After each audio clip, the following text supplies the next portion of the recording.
दोस्ती की कठिनाइयाँ। एक छोटे से गांव में एक गरीब किसान रहता था जिसका नाम रामू था। रामू की एक बहुत ही अच्छी और चालाक दोस्त थी जिसका नाम श्यामू था। रामू और श्यामू की दोस्ती बचपन से शुरू हुई थी और वे एक दूसरे के साथ हमेशा रहते थे। एक दिन गांव में एक सोने की खोज होने की खबर सुनकर रामू और श्यामू ने भी तैयारी की। वे मिलकर सोने की खोज के लिए जंगल में चल दिए। रास्ते में वे एक पुल के पास पहुंचे जहां पुल के निचले हिस्से पर एक खाई थी।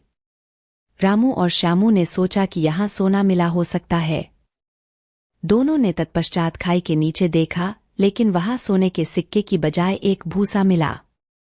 रामू की आंखों में खुशी की किरण छूट गई, लेकिन श्यामू ने विश्वास नहीं किया। श्यामू ने कहा, ए रामू, हमें यहां सोना नहीं मिलेगा। यहां हमें घर लौटना चाहिए। लेकिन रामू अपने दोस्त की बातों को नजरअंदाज करते हुए उसे बहकाने लगा। क्यों श्यामू? यहां हमारा बहुत सोना मिलेगा। हम इसे अब नहीं छोड़ सकते। श्यामू ने फिर से कहा, रामू, यह खतरनाक है। हमें यहां से निकलना चाहिए। लेकिन रामू की बातों में श्यामू अब ध्यान नहीं दे रहा था। उसने अकेले उस भूसे को उठाया और खुशी खुशी अपने घर की ओर चला दिया। जब वह अपने घर पहुंचा तो उसने उस भूसे को खोला, लेकिन उसमें सोने की बजाय भरा हुआ मिट्टी मिली। रामू का चेहरा उसकी नाकामी का दर्द दिखा रहा था।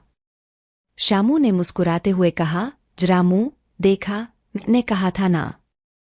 इसे छोड़ देते, हमें यहां सोना नहीं मिलेगा। दोस्ती में भरोसा रखना बहुत जरूरी है।